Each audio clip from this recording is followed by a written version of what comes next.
चलिए प्यारे बच्चों, आज हम लोग लेक्चर शुरू करते हैं। न्यू डायमेंशन का जो थर्ड लेक्चर होगा, हम लोग लेक्चर में पढ़ेंगे क्या। सबसे बेस्ट बात होती है, हमने जो लास्ट डे का लेक्चर देखा था वो डायमेंशन पे बात चली थी। डायमेंशन था क्या, डायमेंशन का लिखने का मतलब बताया था। अगर हमको यूनिट से कन्वर्जन आता है, यूनिट से उसका कन्वर्जन आता है लिखना, डायमेंशन फिजिकल क्वांटिटी का रिप्रेजेंटेशन होना चाहिए पावर फैक्टर के फॉर्म में। अब बोलेंगे सर पावर फैक्टर के फॉर्म के मतलब क्या होता था। जनरली थ्री क्वांटिटीज था, बेस था हमारा। हमने m को मास से लिंक किया था और l को t से, l को लेंथ से और t को टाइम से किया था। हमने बोला था जब भी किसी चीज का डायमेंशन लिख देते पावर फैक्टर होता है फिजिकल क्वांटिटी का। क्या होता है? Power factor of physical quantity. और फिजिकल क्वांटिटी में तो फंडामेंटली यही आता है, हम लोग 7 फिजिकल क्वांटिटी को ले सकते हैं बिकॉज जो सप्लीमेंट्री क्वांटिटी था वो एक्चुअली उसका डायमेंशन नहीं होता, जो हमने आपको पहले बताया था। लेकिन जो ड्राइव्ड क्वांटिटी होता है, ड्राइव्ड क्वांटिटी हमारे लिए mathematically as well as physics में बहुत इंपॉर्टेंट होता है। जब भी एग्जाम में क्वेश्चन आते हैं, आईआईटी क्वेश्चन ले लीजिए आप, या फिर एडवांस के पेपर क्वेश्चन ले लीजिए नीट में, तो डायमेंशन पर ड्राइव्ड क्वांटिटी क्वेश्चन बहुत सारे आते हैं। आज हम लोग उस सारी चीज को चर्चा करेंगे। अब देखिए, तो ये होता था पावर फैक्टर। अगर मैं किसी एक एग्जांपल से आपको समझाने की कोशिश करूं, और हम लोग एग्जांपल की बात करते थे फोर्स। फोर्स का मतलब होता है mass into acceleration, mass into acceleration. अगर हमको पता है मास का यूनिट होता है केजी और डायरेक्शन होता है मीटर पर सेकंड स्क्वायर, ये हमको पहले से पता था। और इसको हम लोग बाय स्टैंडर्ड 1 न्यूटन ही बोल देते हैं। लेकिन जब अपन ने बोला कि डायमेंशन ऑफ फोर्स के बाद this is the drive quantity, हमको बोला यूनिट से लिखना आना चाहिए। केजी मींस मास, केजी कितना है? पावर 1, तो मास कितना हो गया हमारा? पावर 1। मीटर मींस लेंथ, तो लेंथ कितना हो गया? पावर 1। अब नीचे टी स्क्वायर हमको पता है, ऊपर जा कितना होगा? Minus of T2। This is the exact meaning of physical representation of the physical quantity. किसके फॉर्म में? पावर फैक्टर के फॉर्म में। हाउ? तो देखिए यहाँ पर m का पावर फैक्टर 1 है, l का पावर फैक्टर 2 है और t का पावर फैक्टर -2। अगर किसी भी फिजिकल क्वांटिटी को इस तरीके से अगर रिप्रेजेंट कर सकते हैं, that is called as dimension of the physical quantity. फिर हमने बहुत सारे एग्जांपल्स देखे थे, वो हमारा पार्ट था। अब हम लोग क्या करते हैं, कुछ अपॉर्चुनिटीज एग्जांपल देखते हैं जिसमें कि हमें कुछ फ्यूचर सेंस का नॉलेज मिलता है, just like gravitational force, electrostatic force. इस सब को थोड़ा सा पढ़ेंगे। इसमें जो पॉइंट्स होता है, जो क्वेश्चन बार बार पूछते हैं हमसे एग्जाम में, उसको हम लोग यहाँ पे देखेंगे। ठीक है, सबसे पहले हम लोग थोड़ा सा चर्चा करेंगे, चर्चा on gravitational force. Gravitational force होता है और इसमें हमको एक कांस्टेंट मिलता है, universal gas constant, universal constant, that is gravitational constant. जब हम लोग ग्रेविटेशनल फोर्स की बात करते हैं तो हमको दिखता है कि दो मास, एक मास हमारा m1 है और दूसरा मास क्या है? m2 है। वो जब सर्टेन डिस्टेंस पे डिस्प्लेस्ड होता है, रखा होता है, उसके बीच का डिस्टेंस अगर r होता है, तो by the Newton's law, Newton ने क्या एक्सप्लेन किया था? This mass is directly proportional to product of their mass and inversely proportional to distance between them. ये रूल हमने बताया था। यहां से हमको आता है directly proportional to m1 m2 by r square. जब हम लोग इसके डायरेक्टली प्रोपोर्शनलिटी को हटाते थे, एक नया सा g आता है जिसको हम बोलते हैं gravitational constant, g m1 m2 by r square. आप इसको क्लास 9-10 में पढ़े होंगे कि g को क्या बोलते हैं? यूनिवर्सल कांस्टेंट या ग्रेविटेशनल कांस्टेंट। g क्या होता है? यूनिवर्सल कांस्टेंट, और it can also is gravitational constant. इसका दोनों नाम है। तो ये जो हमारा फॉर्मूला आ गया, this F is gravitational force, mass and R is displacement. अब ये फॉर्मूला हमको पहले से पता है। और एक छोटा सा और पॉइंट होता है, this force always attractive in nature. ये क्या होता है? ऑलवेज अट्रैक्टिव इन नेचर होता है, अट्रैक्टिव इन नेचर। हम लोग यहां पे थोड़ा सा डिस्कशन करेंगे what is the about attractive of nature. अगर मान लेते हम दो मास था, फर्स्ट मास था m1, सेकेंड मास था m2। अगर इसको हम लोग कैपिटल लिखे m1, ये हमारा m2 है। जब भी वो सर्टेन डिस्टेंस पे होता है तो क्या होता है, उसके कंपेयर में दोनों का अट्रैक्शन होता है, बट निग्लिजिबली हमें फ्री आई से या नेक्ड आई से दिखता नहीं है। क्यों? अगर हम सिंपल सा एक एग्जांपल लें अर्थ का, ये हमारा अर्थ का सेंटर है O और ये R। अगर कोई ऑब्जेक्ट किसी पर्टिकुलर हाइट से थ्रो होते तो क्या होता है, वो ऑब्जेक्ट नीचे आते तो हम लोग बोलते हैं ग्रेविटेशनल फोर्स लग रहा होगा जो क्या करेगा, इसको अट्रैक्ट करेगा। इसका जो ऑब्जेक्ट होता है, क्योंकि ये जो छोटा सा मास है as compare to mass of earth is very very negligible, बहुत क्या होता है, छोटा होता है, और इसके पास क्या होता है, बहुत बड़ा फोर्स होता है इसको अट्रैक्ट करने के लिए। बट जब हम लोग देखते हैं कि दो सिमिलर मास हो या फिर एज कंपेयर्ड मास हो, एक छोटा सा बड़ा मास हो और एक छोटा सा मास हो, तो हमको यहाँ पे नहीं दिखता है अट्रैक्शन। लेकिन क्या वाकई ऐसा होता है कि अट्रैक्शन नहीं होता है? नहीं सर, यहाँ पे अट्रैक्शन होता है, बट हम लोग फ्री आइड या नेक्ड आई से इसको नहीं देख सकते। बट लॉ कहता है, न्यूटन्स लॉ ऑफ जो ग्रेविटेशन था वो बोलता है कि जब भी दो मास किसी सेपरेटेड डिस्टेंस पे होगा, वो ऑलवेज क्या करेगा, इसको अट्रैक्ट करेगा। Got it? ये ऑलवेज अट्रैक्टिव नेचर का होता है। इसके कारण क्या करता है, ये मास एक दूसरे को अट्रैक्ट करने की कोशिश करती है।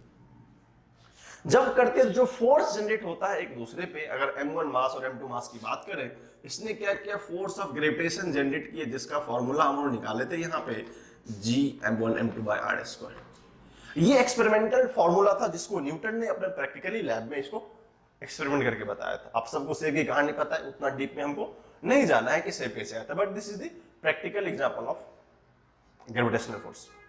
अब बोलेंगे सर इसको यहां बताने का मतलब क्या है? यहां बताने का एक ही मतलब, हमको यहां पे एक चीज दिखा जो नया सा लगता है, वो है जी। बोलोगे क्यों? सर अगर हम फोर्स की बात करें, फोर्स तो हमारी लाइफ में एज यूजुअल है, फोर्स का डेफिनेशन पता है, यूनिट पता है, डायमेंशन पता है, मास नथिंग सर, कुछ नया नहीं है, डिस्प्लेसमेंट आर स्क्वायर वो भी कुछ नया नहीं, बट एक सर नया कांस्टेंट आ गया जी। जी की बात है तो एग्जाम में क्या होता है हमारे लिए, जी का हमसे पूछते हैं राइट द डायमेंशन ऑफ जी। ये बहुत बार पूछा है एग्जाम में कि इस जी का डायमेंशन लिखो। अब देखो अगर याद करने चलेंगे तो फंस जाएंगे अपन, लेकिन हम वो सीखेंगे कैसे, आज हम वो करके बताएंगे आपको। जी का यूनिट कैसे लिखते हैं, जी का डायमेंशन कैसे लिखते हैं, फिर हम क्या करें, उसको अच्छे से सॉल्व करेंगे। तो पहले क्या कीजिए आप, ये छोटा सा इंफॉर्मेशन है किसके अबाउट में, ग्रेविटेशनल फोर्स के अबाउट, आप उसको अच्छे से लिख लीजिए। फिर हम लोग क्या करते हैं, इसके जो हमारा पॉइंट्स है, इस जी का यूनिट और डायमेंशन पे थोड़ा सा चर्चा करते हैं, that is called universal constant. इसको लिखिए पहले। अब हम चर्चा करेंगे वो होता है जी पे, this known as gravitational constant और यूनिवर्सल कांस्टेंट, दोनों नाम जानते इसको। एंड अब यहां से जो फॉर्मूला आया था, अगर हम उसको देखें तो आया था F is equal to G m1 m2 by R square. अगर हमको यहां मैथमेटिकली बोलता है, सबसे पहले चर्चा किसके बारे में करना है, जी के बारे में। हम लोग क्या इसको ऐसे लिख सकते हैं, g is equal to F R square into m1 into m2। Correct है? तो इसका फंडामेंटल है कि सर पहले यूनिट तो लिखे। तो हम लोग क्या करते हैं, सबसे पहले यूनिट पे चर्चा करते हैं, व्हाट अबाउट यूनिट। अगर हम यूनिट लिखना सीख जाएंगे तो हमको डायमेंशन लिखना आसान होगा। तो सबसे पहले देखेंगे फोर्स। तो जब भी फोर्स की बात आएगी तो सर फोर्स का मतलब होता है ma, मास का मतलब होता है kg मीटर पर सेकंड स्क्वायर। ये तो होता है, इसको हम लोग न्यूटन ही बोलते हैं, ठीक है। इसको हम लोग n से रिप्रेजेंट करते हैं, दोनों लिख लेते हैं पैरेलल, ठीक है। तो लिखना चले यूनिट क्या लिखेंगे फोर्स का सर, kg मीटर पर second square into R square. R square मतलब क्या होता है, लेंथ।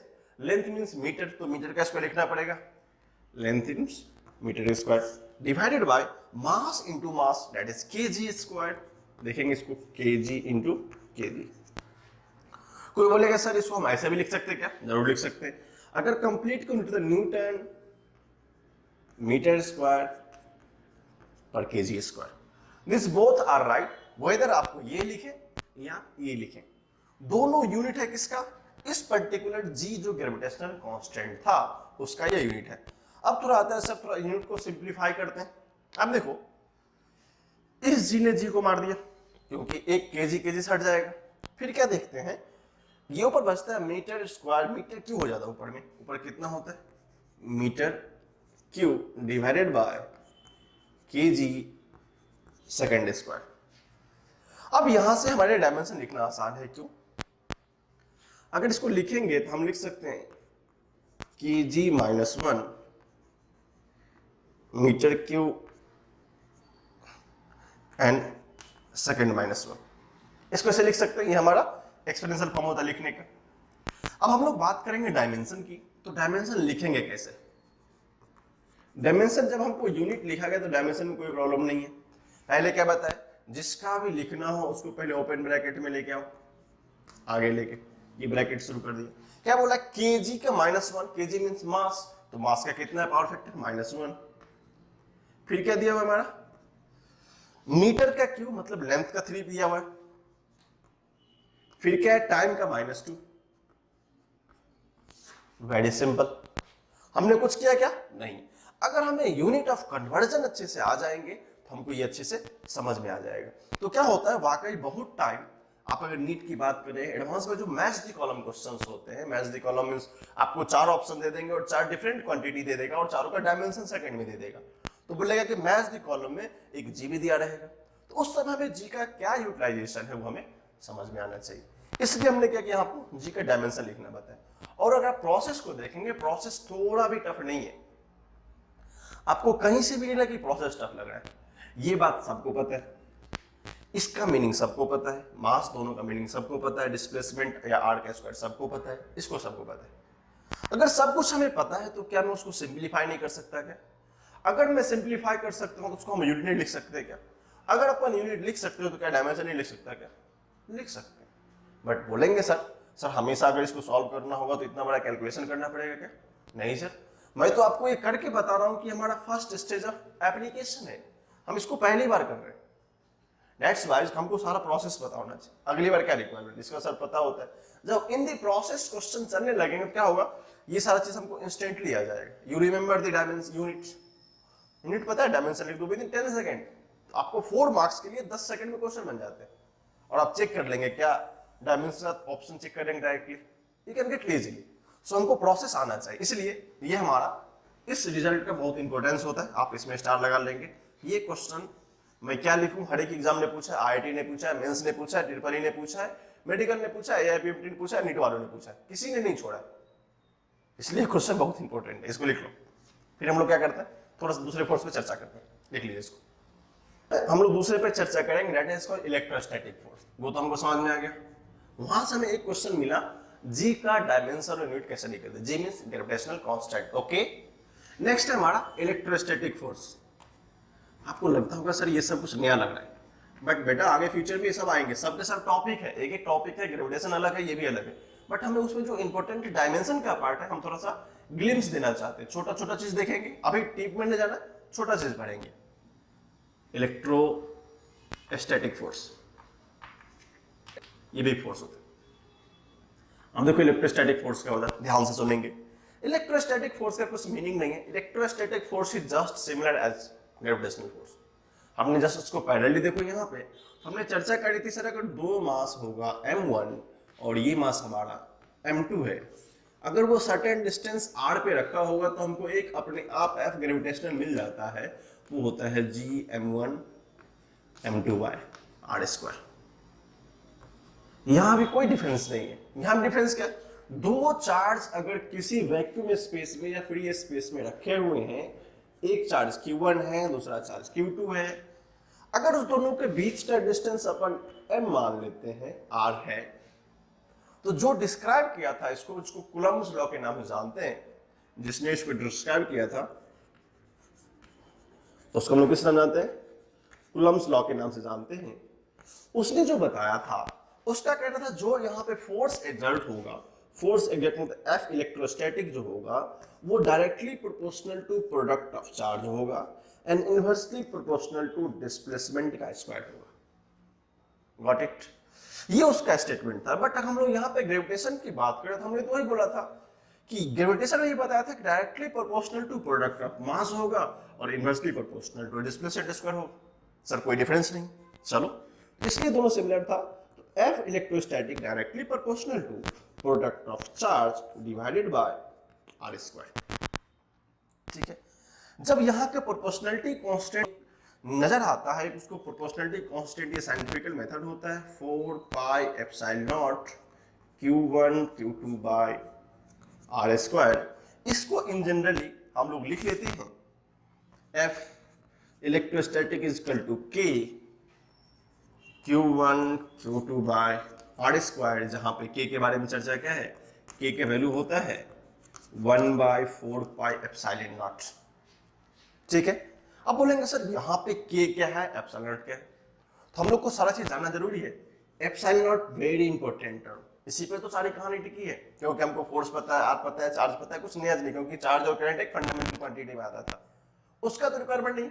जब ये डिराइव्ड हो गया तो क्या इंपॉर्टेंस है, इसको बोलते हैं permittivity of free space. Permittivity of free space, ये इज द प्रोपोर्शनैलिटी कांस्टेंट, उसका कुछ नया मीनिंग नहीं होता है, प्रोपोर्शनैलिटी कांस्टेंट। अब यहां से मुझे समझ में आया सर आप इसको बताने का मीनिंग क्या बोलते हैं। हमने देखा एफ इलेक्ट्रोस्टैटिक के Q1 Q2 by R square, जब एफ ग्रेविटेशन की बात करें तो F G equal to G m1 m2 by R square. Sir बहुत कुछ सिमिलर है, के की जगह पे जी आ गया, क्यू की जगह पे m1 आ गया, क्यू की जगह पे m2 आ गया, आर तो कॉमन है। तो यहां हमने सीखा था जो ग्रेविटेशन फोर्स होता है वो ऑलवेज क्या होता है, एट्रैक्टिव इन नेचर होता है, बट यहाँ पे एक डिफरेंस है, जो इलेक्ट्रोस्टैटिक फोर्स होता है it is attractive as well as repulsive in nature, दोनों नेचर उसका, बोथ नेचर इसके पास होता है। हम बात करें या तो ये अट्रैक्ट भी करता है और रिपेल भी करता है, बोथ एट्रैक्टिव एंड रिपल्सिव। आप बोलेंगे क्यों, अगर देखें हाउ, ये सिर्फ एट्रैक्टिव और रिपल्सिव कैसे होगा, मैं आपको एक एग्जांपल देता हूं। मान लीजिए दो चार्ज होता है, एक हमने माना Q1 चार्ज, एक हमने Q2 चार्ज माना। अब एक हमारा Q1 चार्ज, दूसरा Q2 चार्ज है। अब देखो दो भाई है, तो दो जब ट्विंस होता है तो ट्विंस का कैरेक्टर नियरली सेम होता है। जब वो पास रहेगा तो दोनों से झगड़ा करता है, गॉट इट। जब दोनों पास रहते तो क्या, दोनों आपस में झगड़ा करता रहता है, जब दूर कर दो तो रोता रहता है। इसका मतलब है कि अगर दोनों का चार्ज सेम होगा, झगड़ा करने को दूर जाना चाहेगा। अगर ये भी चार्ज हमारा पॉजिटिव है, ये भी चार्ज पॉजिटिव है, तो क्या दोनों झगड़ा करेगा, बोलेगा तुम दूर चले जाओ मुझसे, ये क्या बोलेगा तुम भी मुझसे दूर चले जाओ।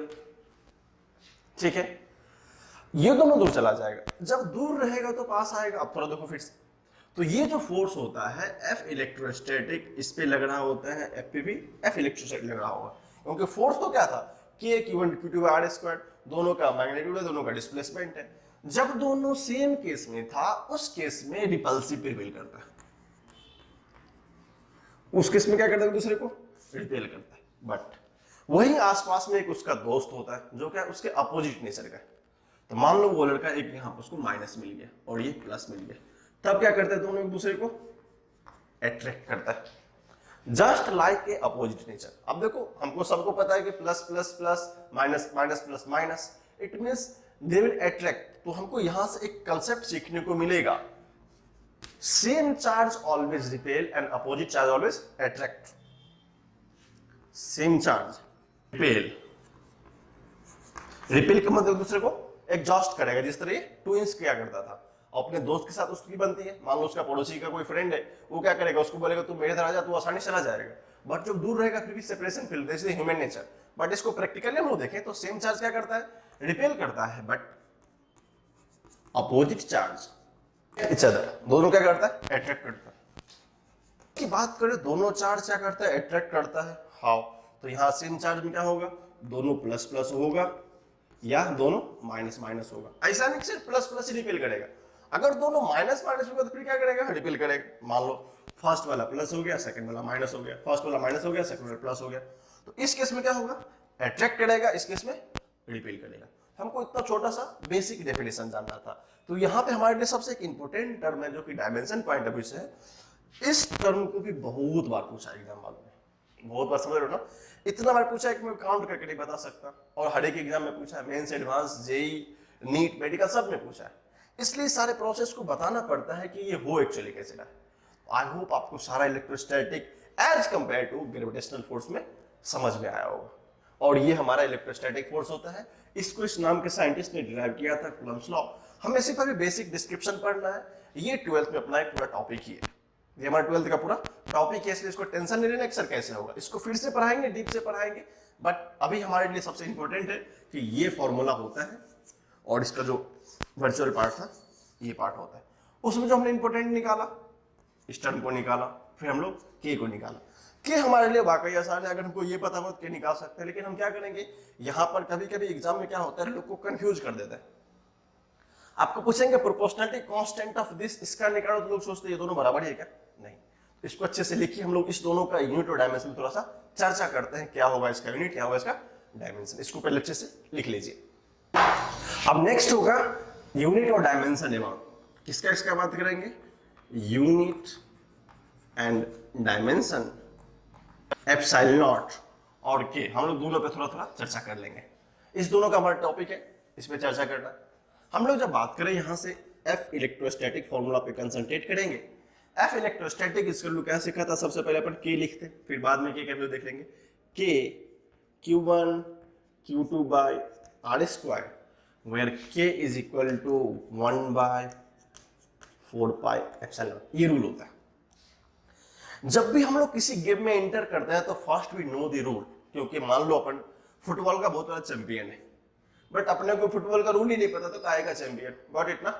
इसलिए जब भी हम लोग किसी गेम में एंटर करते हैं, जो गेम हमारा है यूनिट डायमेंशन का, तो सबसे पहले इस गेम को रूल को जानना पड़ेगा, किसका यूनिट लिखना है, किसका डायमेंशन लिखना है। तो सबसे हम क्या करते हैं? के पे चर्चा करते हैं। अगर हम लोग के लिखना चाहे सिमिलरली लाइक किसकी तरह, जी की तरह, F electrostatic R square by Q1 Q2, simple. जब हम लोग F की बात करते हैं तो बोलेंगे सर F तो पहले लिखा था kg मीटर पर सेकंड स्क्वायर या न्यूटन भी, तो लिखता हूं मैं kg मीटर पर second square into metre square divided by Q1 and Q2 means coulomb into coulomb, got it. अब चार्ज दो दिया है तो चार्ज का यूनिट हमको पता है कूलम्ब होता है, C इंटू सी का मतलब होता है कूलम्ब स्क्वायर। लेकिन अभी यहां पे हम लोग संतुष्ट नहीं होंगे, थोड़ा सा हमें देखना पड़ेगा। कोई बोलता सर चार्ज का क्यू लिख दो, क्यू स्क्वायर, वो भी करेक्ट है, लेकिन जो रिलेशंस होते हैं आपने क्लास 10th में पढ़ा था, Q by T is equal to I. Charge को अगर टाइम से डिवाइड करते हैं दैट इज करंट, तो हम लोग क्या लिखते हैं यहां पे? Q is equal to I into T.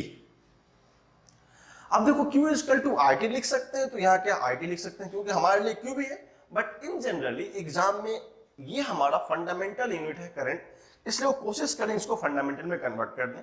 अगर कभी एग्जाम में अगर Q भी दिया हो तो आप डरेंगे नहीं कि वो रॉन्ग है, वो भी करेक्ट है, बट हम लोग क्या करते हैं बेसिकली कन्वर्ट करते हैं किसमें? फंडामेंटली में, क्योंकि हम लोग यहाँ पे जनरल्स रूल पढ़ रहे हैं। जनरल्स मतलब जो कि हर एक जगह सर्वभर संभाव हो, मतलब हर एक जगह ये फॉलो कर जाए। क्योंकि बोलेंगे सर चार्ज तो उसमें नहीं आता individually, but charge is the part and parcel of current. Without charge current का काहे का, और विदाउट करंट चार्ज कोई पॉसिबिलिटी नहीं है। तो मोहे मन नहीं लागो, इसका मतलब ही थोड़ी है कि ये क्यों नहीं आने वाला है, गॉट इट ना। तो चार्ज की पॉसिबिलिटी तभी है जब करंट अवेलेबल होगा, करंट तभी होगा जब चार्ज पॉसिबल होगा। This is the correlations. अगर क्यू में रहेगा don't worry, right in Q. अगर हमको स्टैंडर्ड आई में लिखना होगा तो राइट इन आई। तो मैं क्या करता हूं, दोनों लिख के बताता हूं। अगर अपन यहां क्यू के पॉइंट ऑफ व्यू से देखेंगे तो क्यू का पॉइंट ऑफ व्यू क्या कहता है सर? केजी मीटर क्यू पर सेकंड स्क्वायर, लिखिए अपन इसको, केजी मीटर क्यू पर second square Q minus, this is the unit. आप बोलेंगे सर डायमेंशन, सर क्यू के लिए तो हमको कन्वर्ट करना पड़ेगा आईटी में, ठीक है, तो ये हमारा भी करेक्ट होगा। और जो दूसरा हम लिखना चाहते हैं, अगर मैं इसको आई इंटू टी स्क्वायर कर दूं, मतलब सेकंड का स्क्वायर, गॉट इट। तो जब लिखते हैं इसको आई इंटू टी का स्क्वायर, तो क्या क्या लिख सकते हैं इसको?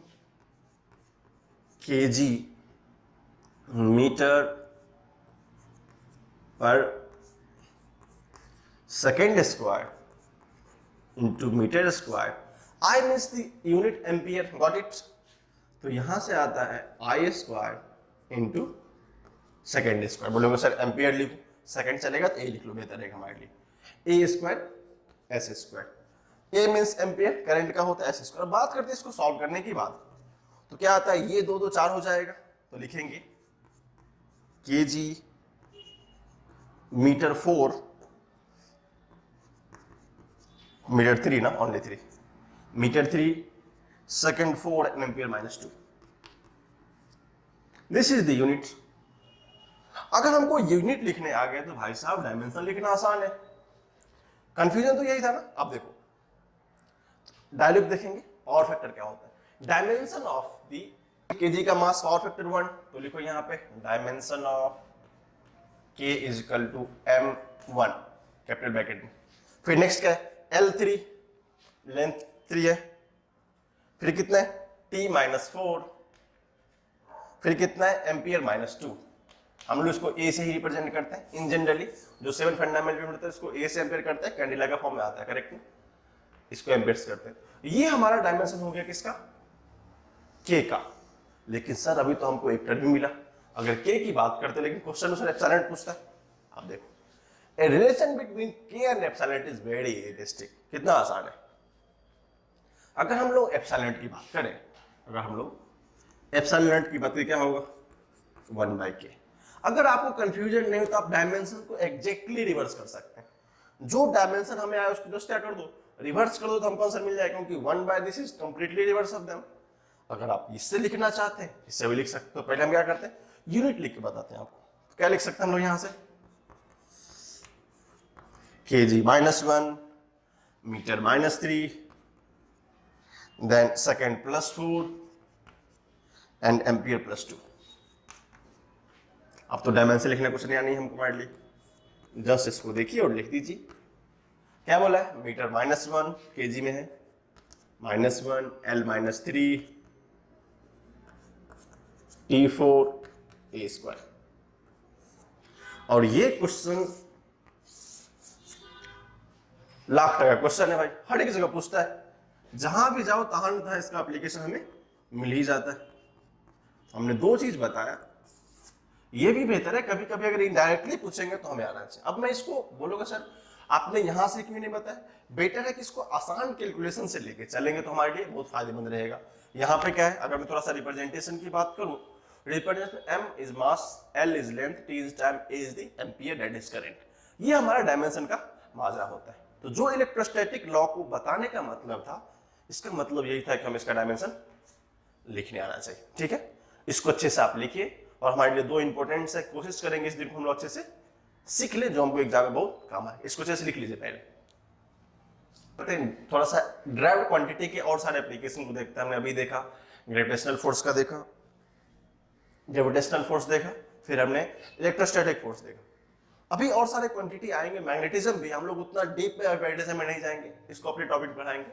एक छोटा सा टर्म होता है जिसको हमने मोमेंटम के नाम से सीखा, मैं इसको बता चुका हूं फिर भी बता रहा हूं, वो होता है मोमेंटम। क्या था पहले से, मोमेंटम एक वेक्टर क्वांटिटी है, एग्जाम्पल आपको दिया था, इसको मास इनटू वेलोसिटी होता है। मास स्केलर क्वांटिटी, वेलोसिटी क्या है, वेक्टर क्वांटिटी है। अगर इसको हम लोग मैग्नीट्यूड लिखने का लिख सकते हैं, मास इनटू v। अगर यूनिट की बात करें, यूनिट की बात करेंगे तो क्या होता है सर, kg मीटर पर सेकेंड। सिंपल है, जब डायमेंशन की बात आती है तो हम लोग सिर्फ कुछ लिखते ही नहीं है सर, kg मतलब क्या होगा, मास 1, मीटर मतलब क्या होगा, लेंथ 1, t1, सिंपल, खत्म। यही था। अगर हमको ये सारा कंसेप्ट आता है, आप बोलेंगे सर ये क्यों बता रहे हैं, क्योंकि जो भी अच्छे क्वेश्चंस होते हैं जहां पे इसका रिलेशंस एस्टेब्लिश करना होता है, वहां हमें इसकी रिक्वायरमेंट होती है। इसलिए अपन क्या करते हैं, सारे क्वांटिटी को एक साथ बाय डेफिनेशंस पढ़ते चलते हैं कि हमको थोड़ा थोड़ा सा नॉलेज हो उसके लिए। अगर हम लोग नेक्स्ट की बात करें, मोमेंटम से ही जुड़ा टर्म होता है एंगुलर मोमेंटम, मैं एग्जांपल में लिखा था। अभी आप क्या करेंगे, ये नहीं सोचेंगे सर ये एंगुलर मोमेंटम होता क्या है, क्योंकि हर एक चीज को हम आगे डीप में पढ़ाएंगे, बट आपको ये आना चाहिए कि एंगुलर मोमेंटम का डेफिनेशन क्या होता है, फॉर्मूला क्या होता है, और फॉर्मूला से यूनिट कैसे लिखते हैं, यूनिट से डायमेंशन कैसे लिखते हैं, बस अभी उतना ही सीखना है। नेक्स्ट हमारा एंगुलर मोमेंटम। एंगुलर मोमेंटम को एल से रिप्रेजेंट करते हैं। बताने का मतलब ये है कि सारा का सारा जितना भी एग्जांपल मैं लिख रहा हूं, सारा का सारा एग्जाम में पूछा हुआ एग्जांपल है। सबका सब एग्जांपल या तो मेंस एडवांस नहीं तो मेडिकल वाले एग्जाम में पूछा हुआ, एक भी एग्जांपल नहीं जो कि हमको अननोन लग रहा है। अब बोलेंगे सर ये तो उस टॉपिक में पढ़ेंगे, बट बेसिकली हमको जानना तो होगा ना कि ये टर्म है क्या। फॉर्मूला तो एटलीस्ट आना चाहिए, फॉर्मूला आएगा तो यूनिट लिख सकते हैं, यूनिट आएगा तो डायमेंशन लिख सकते हैं, सिंपल सा लॉजिक है। चलिए अगर हम इसकी बात करते हैं एंगुलर मोमेंटम की, तो एंगुलर मोमेंटम फॉर्मूला होता है mvr। देखेंगे इसको, अगर आप थोड़ा सा नॉलेज होगा, इसको हम बोलते हैं mvr। फिर से बोलेंगे sir mvr what is this, r m is mass, v is velocity, r is displacement या डिस्टेंस। ओके, अब इसको लिखने का दो टर्म होता है, ये भी वेक्टर क्वांटिटी है। क्यों, mass p m b represents p, इसको लिख सकते हैं इन वेक्टर फॉर्म। पढ़ाया था मैं example R cross P cross product में। अब देखो एक एग्जांपल में पढ़ने के बाद आर क्रॉस पी तो, लेकिन हमको यहां से भी उतना लेने देना नहीं, इसको उस टॉपिक में देखेंगे। बट हमको यहां से क्या एप्लीकेशन है, एल इज इक्वल टू जो एम वी आर आया था, एम वी आर, तो यहाँ एम क्या था, मास। अगर हम यूनिट की बात करें, अगर हम यूनिट की बात करें तो मास में क्या कहना है सर, केजी। मास में केजी, वेलोसिटी में क्या होता है, मीटर पर सेकेंड। सर लेंथ तो एम ही रहेगा, आर मींस लेंथ, तो इसको कैसे लिख सकते हैं अपन, अगर फिर से लिखना चाहें केजी मीटर स्क्वायर पर सेकेंड, तो लिखेंगे केजी। इसका डायमेंशन कैसे लिखेंगे, केजी मीन सर मास 1, तो डायमेंशन की बात करते हैं। मास मींस कितना, m1 l2 and t minus 1। मतलब बेहद ही आसान है हमारे लिए कितना है बहुत ही आसान है। क्यों, क्योंकि जब भी एग्जाम में एंगुलर मोमेंटम का डायमेंशन आएगा तो अपने को ये डर नहीं होना चाहिए कि एंगुलर मोमेंटम होता क्या है, क्योंकि एंगुलर मोमेंटम का एप्लीकेशन डिफरेंट है, डायमेंशन यूनिट डिफरेंट है। डायमेंशन यूनिट में कुछ है ही नहीं, क्यों, क्योंकि angular momentum M V R होता है, ये फॉर्मूला अपने को पता है। एम मतलब मास, वी मतलब वेलोसिटी, आर मतलब डिस्प्लेसमेंट या डिस्टेंस। मास का केजी, वेलोसिटी का मीटर पर सेकंड, मास का एम, केजी मीटर स्क्वायर पर second. You know dimension, you know unit, आप अच्छे से डायमेंशन लिख सकते हैं। इसलिए जब भी इस कंसेप्ट की बात होती है तो सारा का सारा एग्जांपल हमें एक चीज पे फोकस करके बताता है कि ये चीज तुम्हें आना चाहिए। ठीक है, एक और एग्जांपल लेते हैं, देखते हैं यहाँ पे सबसे फेमस वर्क। सबने वर्क के बारे में सुना है, वर्क क्या होता है। अगर वर्क या एनर्जी को तो कोई फर्क पड़ने वाला नहीं है, मैं इसे बता चुका हूं। अब देखो वर्क और एनर्जी की बात आती है तो दोनों चीज का डायमेंशन एक ही होता है, इसको हम लोग डब्ल्यूडी से रिप्रेजेंट करते हैं। जब हमने वर्क के बारे में पढ़ा क्या पढ़ा था, ये होता है एफ डॉट डी। ये क्लास 9 10th का है कि force into displacement is work होता है, आपने पढ़ा था। क्या होता था, फोर्स को अगर डिस्प्लेसमेंट से मल्टीप्लाई करें तो क्या होता था, हमारा डिस्प्लेसमेंट से वर्क होता था। ओके, तो यूनिट की चर्चा करते हैं। अगर हमको फॉर्मूला पता है तो यूनिट की बात करते हैं, क्या होगा, फोर्स मींस न्यूटन और डिस्प्लेसमेंट मींस मीटर। तो इसको हम लोग सिंपली क्या कभी कभी जूल बोल के निकल जाते हैं, कोई नया चीज नहीं।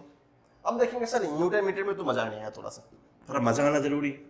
अब मजा कैसे आएगा, तो हम लोग उसको क्या करेंगे, बेसिक में लेके चलते हैं। What is about the basic, sir basic को केजी मीटर पर सेकंड स्क्वायर इनटू मीटर लिख सकते हैं। हाउ, तो mass into acceleration is the force into metre, तो क्या लिख सकते हैं यहाँ पे हम लोग, केजी मीटर स्क्वायर पर सेकंड स्क्वायर। ओके, इसको थोड़ा सा अच्छे से लिख लें, केजी का 1, मीटर का 2, सेकंड का -2।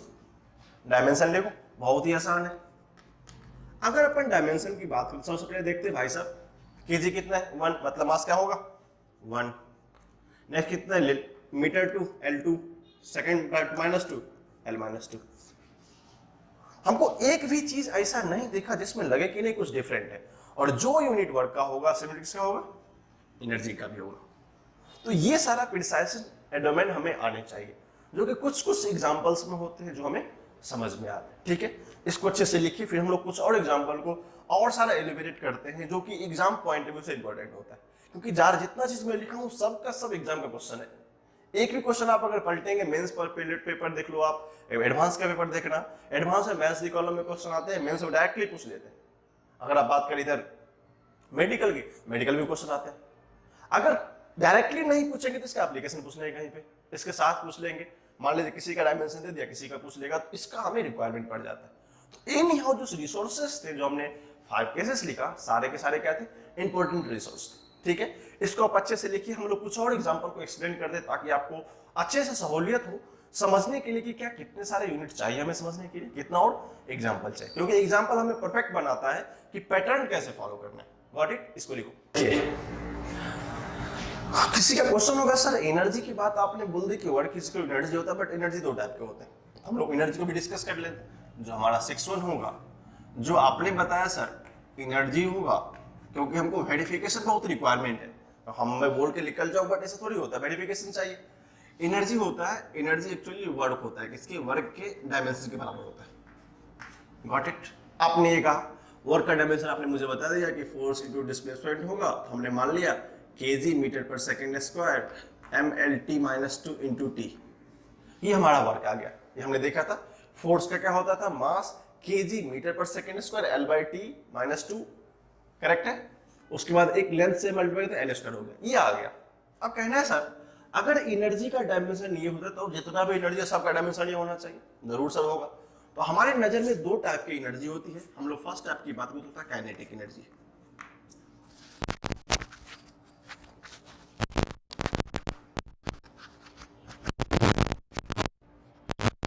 फर्स्ट टाइप ऑफ एनर्जी की बात करते होता है kinetic energy. Kinetic energy, potential energy.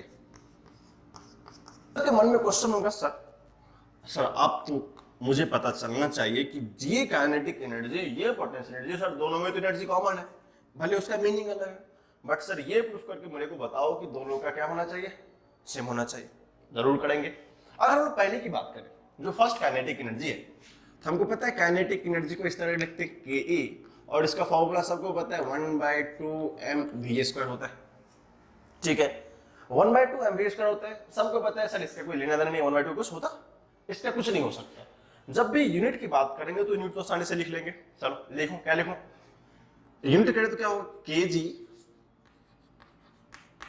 मास का क्या होगा हमारा केजी, v² मतलब मीटर पर सेकेंड, देखेंगे ध्यान से, मीटर पर सेकेंड का स्क्वायर। तो हमको यहां से यूनिट कितना मिल गया, KG metre square second minus 2, got the unit. Match कर लेंगे, आपको पहले वाले से ही मिला था, ठीक है। अब हम लोग बात करते हैं डायमेंशन की। सर केजी का मास 1, गुड, मास का कितना हो गया 1। सर लेंथ का स्क्वायर L2, टी का स्क्वायर माइनस 2। जब हमने इसको देखा फिर हमने इसको देखा, पहले हमने इसको देखा फिर बाद में हमने इसको देखा, तो दोनों को लगा हमने तुमको देखा इसने तुमको देखा, दोनों बोला हम दोनों तो सेम ही है, ये बोला हम भी ये, दोनों में कोई अंतर नहीं। जब दोनों ने एक दूसरे को देखा तो अल्टीमेटली क्या रिजल्ट दिखना, this is also the unit of energy. अगर वर्क का यूनिट ये था, एनर्जी का यूनिट ये था, तो जो एक नया पार्ट आ गया काइनेटिक एनर्जी, उसका यूनिट ये होगा। दूसरा एनर्जी सर, अब तो उसका क्लियर है ना कि वो ये होगा। अब दूसरा एनर्जी होता है पोटेंशियल एनर्जी। अब पोटेंशियल एनर्जी करे क्या, इसमें कोई आइडिया ही नहीं। पोटेंशियल एनर्जी का सिंपल डेफिनेशन होता है, अगर आप देखेंगे तो हम लोग लिखते हैं mgh। ये छोटा सा पार्ट हम लोग पढ़ते हैं 9th-10th में। सर mgh का मतलब क्या समझा सर, m मतलब मास, g मतलब gravitational acceleration, g acceleration due to gravity, याद होगा, h means height. Sir unit की बात करें, वेरी गुड। सबसे पहले बात करते हैं m means sir mass, kg, m means mass means kg, g means sir acceleration, तो एक्सेलरेशन का मतलब क्या हो गया सर, मीटर पर सेकेंड स्क्वायर।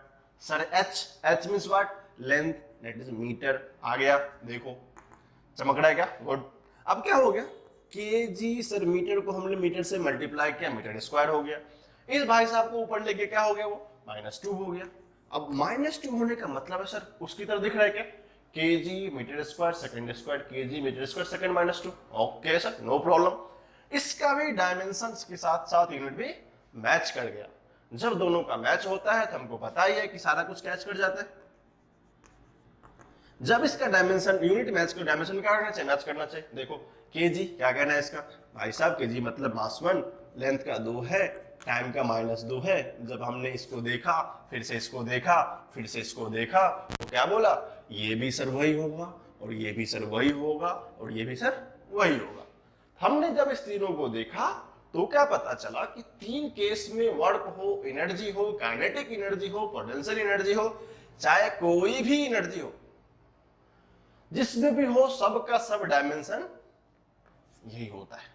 तो जो कंफ्यूजन था सर इस एनर्जी का क्या, इस एनर्जी का क्या, इस वर्क का क्या, इस एनर्जी का क्या, तो सारा का सारा हमें आइडिया निकल गया। आई होप आपको समझ में आया होगा। इसको अच्छे से लिखिए पहले, फिर हम लोग क्या करते हैं, आगे चलते हैं अपने सीरीज में। नेक्स्ट सीरीज में एक अच्छा सा एग्जांपल आता है। हम लोग प्लैंक्स कांस्टेंट की बात करते हैं, नाम नया है, डरना नहीं। एक होता है प्लैंक्स कांस्टेंट, ये भी बहुत इंपॉर्टेंट है, बहुत बार इसमें एग्जांपल आते हैं। इसको हम लोग छोटे से h के नाम से जानते हैं। तो एग्जांपल में तो आ जाते हैं नॉट कैपिटलाइज्ड। बोलोगे सर अभी सब कुछ क्यों बता रहे, बट सब कुछ को थोड़ा थोड़ा जानना जरूरी है। हमने कुछ नया पढ़ा है नहीं, सिंपल सा शॉर्ट लॉजिक पढ़ा है। अब देखो प्लैंक्स कांस्टेंट में जो रिलेशंस होते हैं, प्लैंक्स कांस्टेंट जो रिलेशंस होते हैं बहुत इंपॉर्टेंट होते हैं। बोलेंगे सर कैसे बात करें प्लैंक्स रिलेशन की बात, हमको by the law of atomic structure chemistry में भी इसको पढ़ाते हैं। आपका जो फर्स्ट टॉपिक है केमिस्ट्री का वहां भी आता है और फिजिक्स के हमारे टॉपिक में भी आता है। आपको केमिस्ट्री में अगर आएगा तो आपको केमिस्ट्री में ये चीज सीख लिए होंगे, जो फर्स्ट टॉपिक था एटॉमिक स्ट्रक्चर। अब देखिए केमिस्ट्री में इसको डिफाइन कैसे करते हैं, जब भी हम लोग किसी इलेक्ट्रॉन की एनर्जी या फोटोन की एनर्जी को डिफाइन करते हैं तो ये होता है hc/λ। ठीक है, जब हम लोग बात करते हैं सर है क्या, तो यहां पर जो E होता है, E रिप्रेजेंट करता है कि मैं एनर्जी हूं, मैं एनर्जी ऑफ फोटोन और इलेक्ट्रॉन और प्रोटॉन जो भी हो सकता है वो हूं। बट हमको फिजिक्स में पढ़ना है एनर्जी ऑफ फोटोन या इलेक्ट्रॉन, कुछ भी चलेगा उसमें नया नहीं। जब हम लोग H की बात करते हैं, अपन ने H को बताया क्या होता है, ये प्लैंक्स कांस्टेंट। प्लैंक्स एक साइंटिस्ट था जिसने इस सारे फेनोमेनन को डिस्कवर किया था। C की बात करते हैं तो हमारा ये जाना एंड पहचाना C, C मतलब क्या होता है, स्पीड ऑफ लाइट। क्या होता है, स्पीड ऑफ लाइट। जब ये हमारा जाना एंड पहचाना मिल गया तो थोड़ा सा मैं डाटा के साथ खेल लूं। आपको पता है स्पीड ऑफ लाइट क्या होता है, 3 × 10⁸ मीटर पर सेकेंड, ये तो आपको पता ही होगा। ठीक है, जब बात करते हैं लेमडा की, जब हम लेमडा की बात करें, लेमडा बोलते हैं वेव लेंथ, उसको क्या बोलते हैं, वेव लेंथ। बोलते हैं सर ये E हमको पता है एनर्जी, बोला था किसी का एनर्जी हो नो चेंज। सर H इस पे चर्चा करना है, यही तो आपने लिखा है, ये तो निकालना। Sir speed of light, sir speed किसी का भी हो पता ही अपने को। Lambda wave length, length means metre, no change.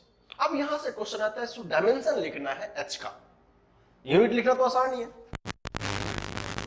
Metre metre, what it. तो हम लोग क्या करते हैं इसको सबसे पहले by methods of conventional method, जो कि स्टाइलिश अपना तरीका था। अगर हम लोग चर्चा करेंगे लेमडा किस पे, H पे, तो क्या लिख सकते हैं, E λ/c = H। Got it. जब E λ/c = H होता है तो सबसे पहले यूनिट को देखें, यूनिट की बात करते हैं। जब यूनिट की बात करेंगे तो सबसे पहले बोलेगा सब यूनिट कितना होगा, एनर्जी का जूल। हम लोग बाद की बात देखेंगे जो उसमें लिखते थे केजी मीटर पर सेकंड, इस समय बाद में लिखेंगे क्या लिखते, जूल। गॉट। और ये क्या होगा, लेंथ का वेवलेंथ लीटर, और किसको मीटर पर सेकंड स्क्वायर, मीटर पर सेकंड। जब देखते हैं इस मीटर ने इस मीटर को मार दिया तो क्या बचता था, इसका यूनिट हो गया जूल सेकंड। क्या हो गया ये, इसका यूनिट हो गया जूल सेकंड। ओके सर यहां तक तो समझ में आ गया। सर डायमेंशन कैसे कन्वर्ट करें, तो बेटा कुछ नहीं करना है, यहाँ पे जूल मतलब क्या, वर्क, तो वर्क का यूनिट को क्या लिखा है। अगर कंफ्यूजन हो तो वर्क के बारे में क्या बताया था, सर वर्क होता है फोर्स इनटू डिस्प्लेसमेंट। फोर्स मतलब केजी मीटर पर सेकंड स्क्वायर इनटू मीटर। क्या लिख सकते हैं इसको, केजी मीटर पर सेकंड स्क्वायर इनटू मीटर, यही तो फोर्स था और यही तो जूल होगा। क्या लिखो, KG per second square into metre into second. बोलेंगे सर इस सेकंड ने एक सेकंड को मार दिया, इस सेकंड ने एक सेकंड को मारने के बाद क्या बचा, केजी मीटर स्क्वायर और सेकंड -1, बिकॉज नीचे 2 था ऊपर 1 बचेगा। तो सर समझ में आ गया अपने को सर, केजी मीटर स्क्वायर। तो जब डायमेंशन की बात करेंगे, यूनिट हमने क्या किया, लिख लिया। तो डायमेंशन की बात करेंगे तो सबसे पहले क्या, KG 1 means mass 1, length 2 means L2, T minus this one. अब बताओ इस क्वेश्चन को फिर से एग्जाम में बहुत बार पूछा। आप अगर प्लैंक्स कांस्टेंट का डायमेंशन देखेंगे तो इतनी बार पूछा है, इतनी बार पूछा है कि हम आपको कुछ बता ही नहीं सकते, कितनी बार पूछा है। अब हम जब इसकी बात करते तो डायमेंशन हर एक एग्जाम में आया है, तो आप यहां भी स्टार लगा लेंगे, डायमेंशन ऑफ प्लैंक्स कांस्टेंट। और आईआईटी में तो 2013 पेपर में एट इज क्वेश्चन पूछा था। अगर आईआईटी 2013 जो एडवांस हुआ था उस पेपर को देखेंगे तो आपको पता चलेगा कि 2013 के एडवांस में प्लैंक्स कांस्टेंट का डायमेंशन पूछा था मैच द कॉलम में। प्लैंक्स कांस्टेंट था, एप्सिलॉन नॉट था और वन बोल्ट्जमैन कांस्टेंट था, वन अदर कांस्टेंट था। तो हमको 4 में से 2 क्वेश्चन, तो 8 मार्क्स तो अपने खुद मिल गए यहाँ पे। मतलब 2 क्वेश्चन एज इतने आसान आसान आईआईटी में आते हैं। लेकिन अगर हमें इस तरह के रिलेशंस एस्टेब्लिश करना नहीं होगा तो फिर हम लोग कोशिश नहीं करते कि हम लोग बना ही जाएंगे। बनाने का मतलब ये नहीं कि हमें आना चाहिए, और प्रोसेस ऑफ कन्वर्जन आना चाहिए। याद करके बहुत मुश्किल होता है कि आप इसको सॉल्व कर सके।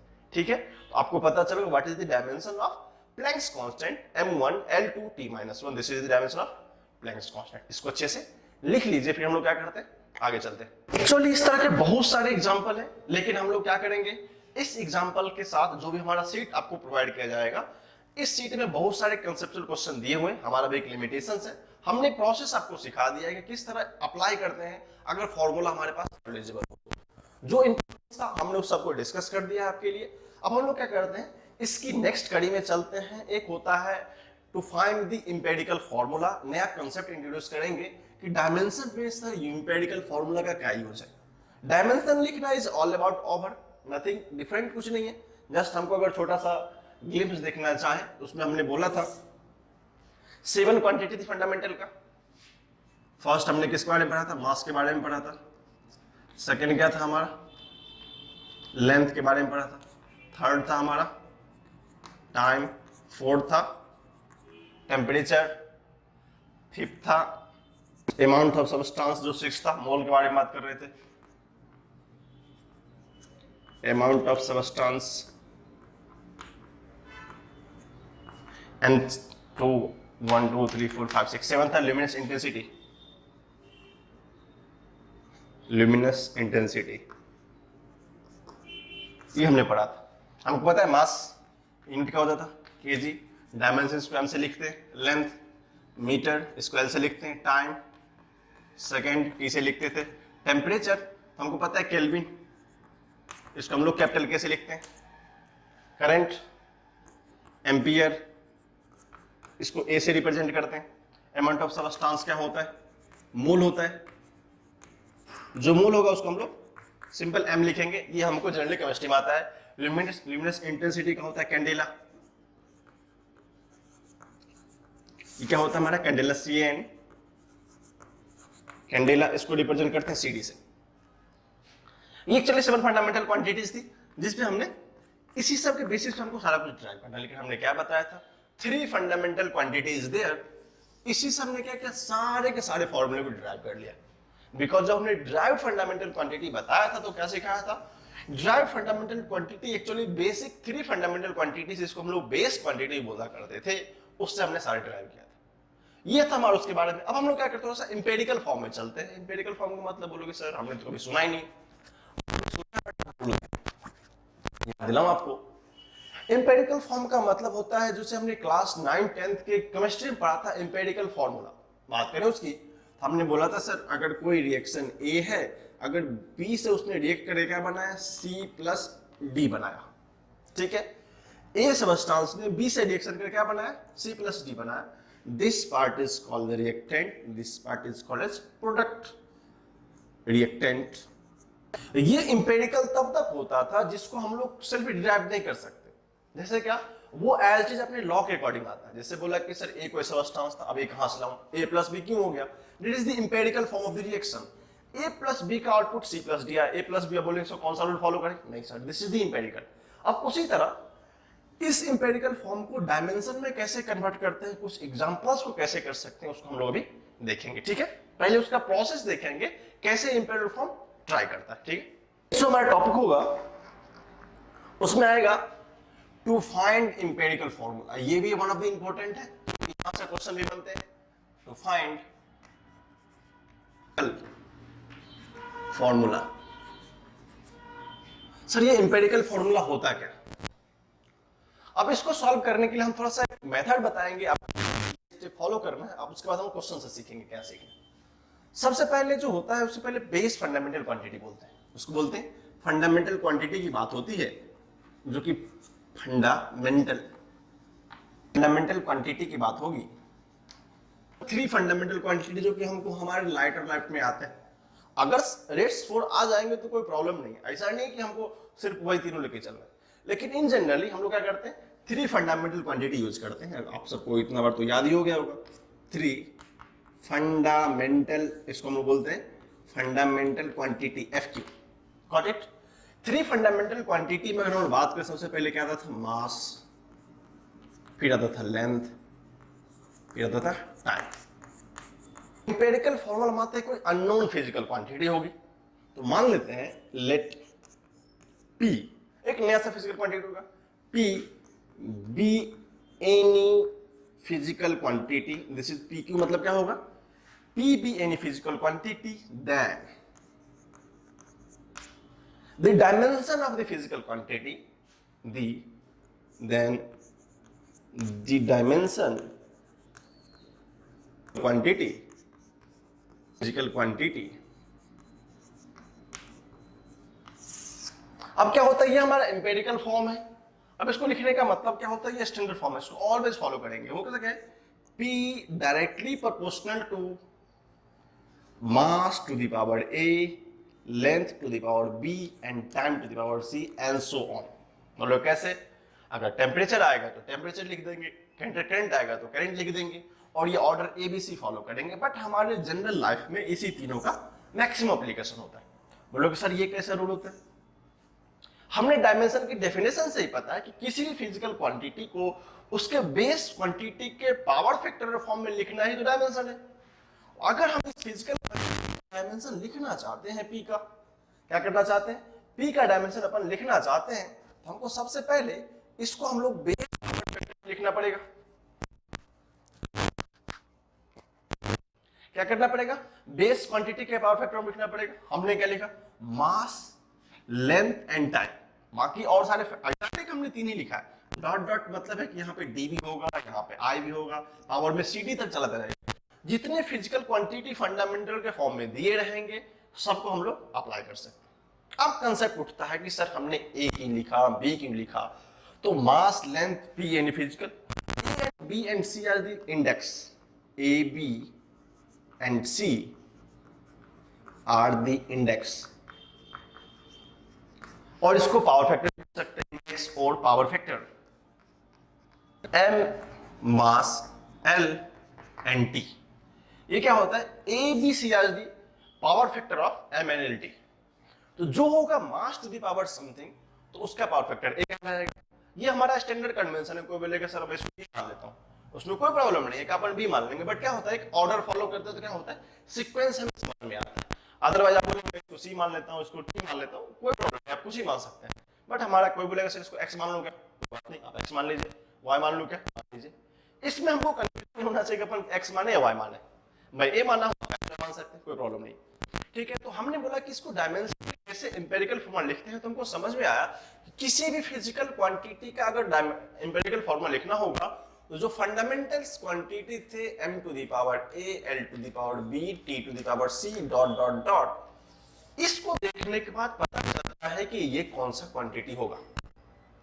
अब इसका एप्लीकेशन कैसे करते हैं, एप्लीकेशन का बहुत सारा तरीका होता है। मान लीजिए फिजिकल क्वांटिटी है टाइम, ये P हम लोग टाइम की बात कर रहे हैं, एग्जांपल से और क्लियर होगा कि ये टाइम ही क्यों है।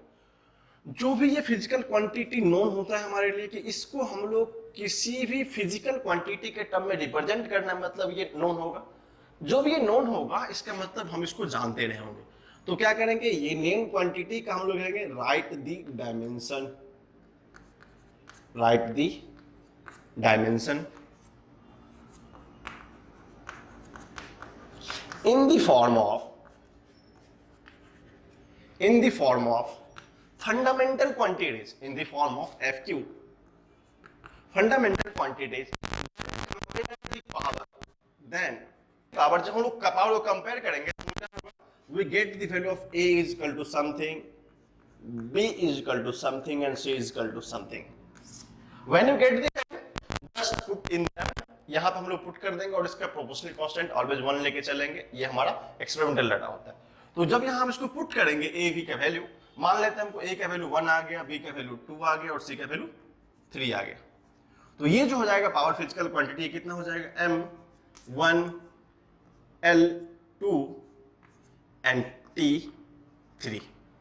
इसका मतलब जो ये फिजिकल क्वांटिटी था P, इसका जब डायमेंशन लिखेंगे तो कुछ इस तरह लिखेंगे M1 L2 T3। तो यही होता है एम्पिरिकल फॉर्म।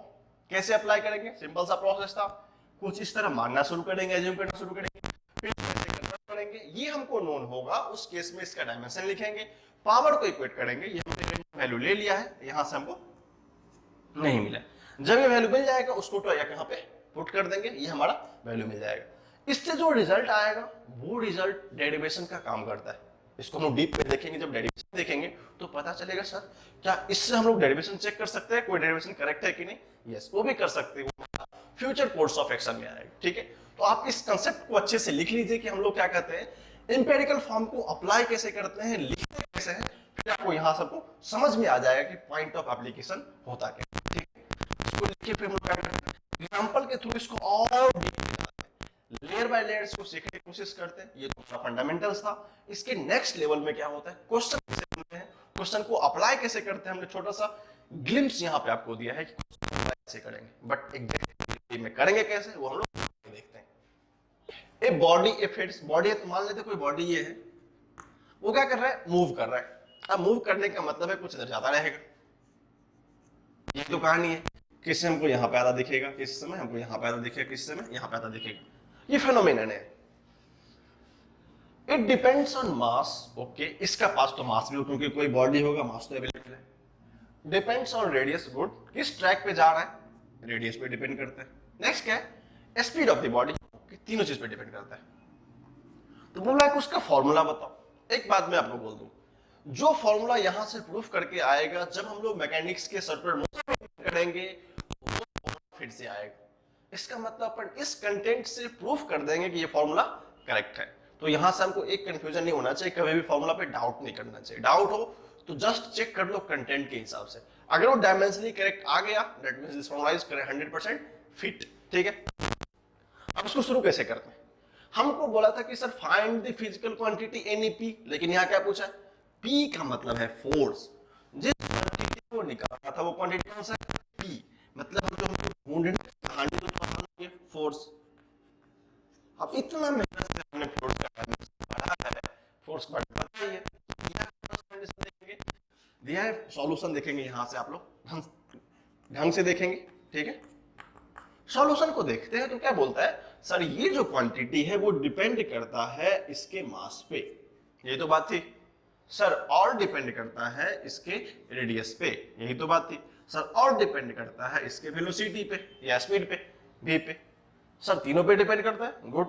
जब तीनों पे डिपेंड करता है तो अपन क्या मानते हैं, F is directly proportional to mass, radius and velocity. Got it sir, mass, radius, velocity, very good sir, आ गया। तो क्या मानो यहाँ पे, लेकिन यहाँ पे जाने से पहले सबसे पहले मास, ये तीनों पता है अपने को। जब हम इसकी बात करेंगे तो सबसे पहले क्या कंपेयर करेंगे, F directly proportional to, sir mass को क्या लिखूं, मास को लिखते थे M, सर रेडियस को क्या लिखूं, L,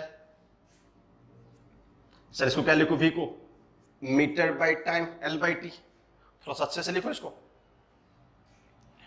तो L बाय T होता है। इसको डायमेंशन लिखने से पहले अपन मान लेते हैं कि हमारा जो फंडामेंटल फॉर्म था मास, लेंथ, टाइम, तो जिस जिस क्वांटिटी पे डिपेंड करे उसको मान लेते हैं ABC। क्या मानू, डायमेंशन लिखेंगे बाद में, M to the power A, R to the power B and V to the power C। ये तो सिखाया था कि जो भी फंडामेंटल क्वांटिटी हो इसको कन्वर्ट कर देंगे B को। ठीक है, लेकिन हमको पता है लिखने सेकंड ये आ गया। जब ये आ गया तो सबसे पहले माइंड में आता है, सर आपने बोला था इधर वाले का डायमेंशन लिखने का, फिर इसको फॉर्म करने का, फिर कंपेयर करने का। तो ये हमारा इक्वेशन फर्स्ट हो गया। इस स्टेप को समझ में आ गया, F P directly proportional to M to the power A, R to the power B, beta C आ गया, क्योंकि डिपेंडेंस है इस तीनों पे। ठीक है, जब ये आ गया तो हम सोचते हैं सर नेक्स्ट क्या क्या आ सकता है। तो एप्लीकेशन पॉइंट ये बताता है कि नेक्स्ट हमको क्या करना है, सबसे पहले अप्लाई करना है कि कंसेप्ट में फोर्स वो ये।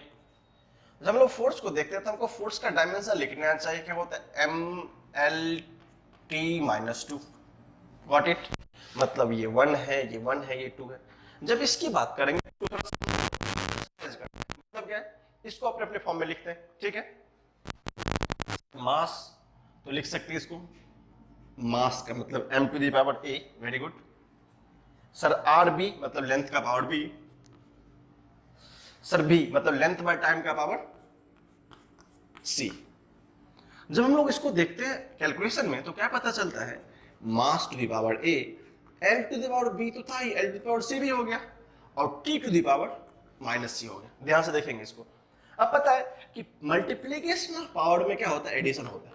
तो m to the power a, l to the power a plus b and t to the power minus c। This is our second one. अब थोड़ा सा कंपेयर करना है तो मैं क्वेश्चन कंपेयर देखेंगे।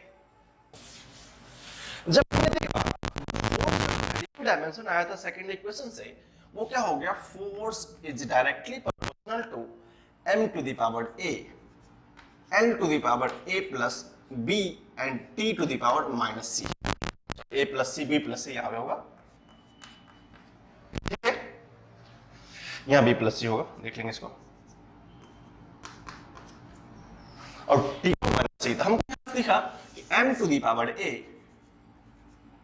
l to the power b plus c and t to the power minus c। लेकिन sir अगर हम लोग फोर्स की बात करते हैं, फोर्स क्या था, कंपेयर करो, देखो मैं यहां पे कंपेयर करना है, यहां से m1 l कितना आया था 1, t minus 2 is equal to m l to the power b plus c and t to the power minus c। क्या बात है, इसने इसको देखा, फिर इस L ने इस L को देखा, इस T ने इस T को देखा, बोला भाई हम दोनों तो इक्वल है, हम दोनों दोस्त हैं, तो क्या पावर बदल लो, बोले जरूर बदल लो। जब कंपेयर करते हैं यहां देखेंगे m to the power a था और m टू द पावर 1 था, उनको देखा तो क्या बोलते हैं, तुम भी a तो मैं भी a, तभी तो बोला तुम भी a इक्वल टू 1 तो मैं भी a इक्वल टू 1, तो मेरा दोस्त मैं तेरा दोस्त, गॉट। फिर हम लोग L की बात करते हैं, L बोला भाई साहब मेरे पास तो 1 नहीं है, तुम तो 2 हो, b plus c is equal to 1, कोई बात नहीं, दोनों मिलकर मान लेंगे। c की बात तो हम टाइम बोला तुम दो मैं भी दो, कैसे, बोला t to the power minus 2 तुम हो और t to the power minus c मैं हूं। अब जब तुम हो मैं हूं, कंपेयर करना बनता है, बोला ये हमारा माइनस 2 था, ये हमारा माइनस c था, हमने माइनस को मार दिया, बचा c इज इक्वल टू 2 बचा। सर तो अननोन भी 3 है, 3 क्वेश्चन थे अननोन में, सबसे पहले तो जब भी हमने c को देखा तो क्या बोला, b plus 2 is equal to 1, इसका मतलब sir b is equal to minus 1। कहानी हमारी हो गई डन। यहीं पे क्या आया, a का वैल्यू 1, b का वैल्यू माइनस, देखा f is equal to m to the power a, directly m कितना है a पावर 1, इसका मतलब m का 1, b r का कितना है माइनस 1, r का कितना हो गया माइनस 1, v r 2। तो हमने इसको जब देखा तो इसने क्या कहा, m v square by r, ये हमारा फोर्स था। जब हमने इसको एम्पिरिकल फॉर्म में हमने क्या बोला था, हमने बोला था कि जब भी प्रोपोर्शनलिटी कांस्टेंट तो क्या करना है इसको, जब हम बात करते हैं f is equal to M V square by R is the empirical line of A B C. अगर ए बी सी पता होगा तो ये फॉर्म लिख सकते हैं। एग्जाम में क्वेश्चन आते हैं, ये पार्ट हमारे लिए बहुत क्रूशियल होता है, आप इस पार्ट को अच्छे से देखेंगे। जो पार्ट हमने पहले मिटा दिया तो स्क्रीन टॉप करके लिख लेंगे पहले पीछे करके, क्योंकि यहाँ पे स्पेस का थोड़ा सा अभाव है, ठीक है। तो यहाँ से M V square by R आया था, जो वैल्यू हमने देखा पता चला कि इसका कितना सारा इंपॉर्टेंट है, हमने इसको देखा, इसने भी इसको देखा, जब कंपेयर तीन इक्वेशन देख, 3 अननोन आसान से सॉल्व होता है, नहीं होंगे कि आपसे सॉल्व नहीं होंगे, सारे के सारे इक्वेशन जनरल से इक्वेशन होते हैं, छोटे छोटे इक्वेशंस होते हैं, b + c = 1 b का 2 दिस इजीली 1 सॉल्व कर सकते हैं। ऐसे इक्वेशन आएंगे और ये हमको फार्मूला पूछेगा एग्जाम में। जब भी हम लोग इस तरह क्वेश्चन को लिखना सीख जाएंगे, इसका मतलब एम्पिरिकल फार्मूला का कोई भी चीज काहे नहीं आ जाए, कोई भी चीज काहे नहीं आ जाए, हम लोग इसको चेक कर सकते हैं। हम लोग और एग्जांपल पहले इसको अच्छे से लिख लीजिए, फिर हम लोग आपको आपसे कोई क्वेश्चन पूछ ले, सर आपने यहाँ पे 1 ही क्यों लिया, तो आप एक समय के लिए उनको बोल देंगे हम यहाँ पे के ले लेते हैं, आपको थोड़ा सा बताता हूँ, नोट में नीचे लिख लेंगे। के का वैल्यू 1 होता है, by experiment you can check it by your lab. ये जो वैल्यू आता है वो बाय एक्सपेरिमेंट आता है, ठीक है, ये हमारे बुक में लिखा हुआ, हमको यहां सर्च करने की जरूरत नहीं है। तब हम लोग लिख सकते हैं F is equal to mv square by. कोई बोले सर हम यहाँ पर ए नहीं मानते, हम नया कांस्टेंट के मान लेंगे, तो लिख देंगे वहां पर क्लियर करके।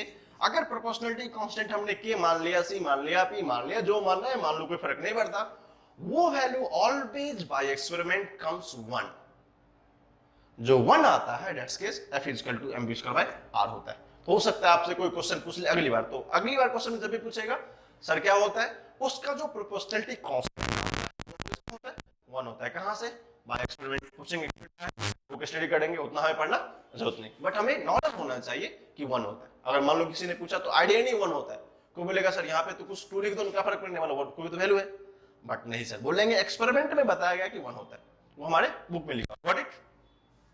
हमें उतना डीप में नहीं जाना है, बट नॉलेज पे कंसंट्रेट करना है, क्योंकि क्वेश्चंस बनना नेसेसरी है। लिख लीजिए इसको पहले।